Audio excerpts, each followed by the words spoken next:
we understand where you're headed. The gentlelady from Missouri is recognized for 5 minutes. Thank you. St. Louis and I are here today to set the record straight about this political investigation conducted on behalf of the twice impeached, twice indicted former white supremacist in chief, Donald Trump. From the start, this entire investigation has been an attempt to undermine the findings of the Mueller investigation and distract the people of this country from Donald Trump's corruption. That's why it began just days after the release of the Mueller report. And that's why 4 years later, and no matter how much my colleagues across the aisle claim otherwise, the Durham investigation did not exonerate Mr. Trump or any of his associates. Mr. Durham, I'd like to briefly discuss a few of the different Trump-related items that your report does not touch on. In the interest of time, you can just simply answer yes or no. The Mueller report found that Trump campaign chairman Paul Manafort knowingly shared internal polling data and information on battleground states with a Russian spy. Did you find this to be untrue? I did not find that to be untrue. Thank you.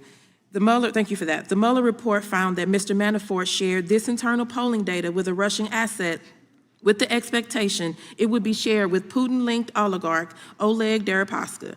Did you find this to be untrue? I didn't find it to be untrue, but I didn't look at it either.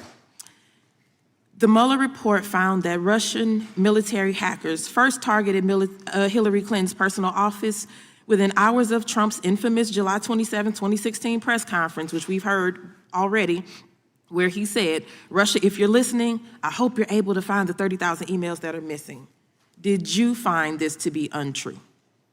When you say this, what? That Mr. Trump clearly said that. Is it publicly recorded?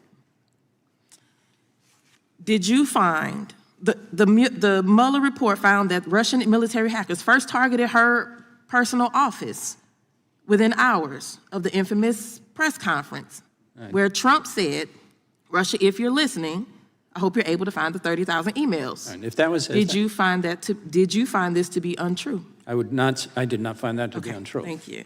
So again, your investigation, Mr. Durham, did not undercut the basic findings of the Mueller report.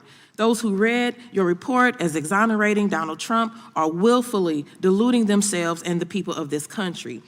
And let's take a step back for a minute. In the chaos created by all these conspiracy theories and other propaganda amplified by right-wing hate machine, the one we continue to hear, a very simple point is getting lost. Republicans will do anything, say anything, and spend any amount of money to hide the basic truth that their leader is a criminal, corrupt, narcissistic buffoon. That's why we're still talking about Carter Page. That's why anyone even knows who John Durham is.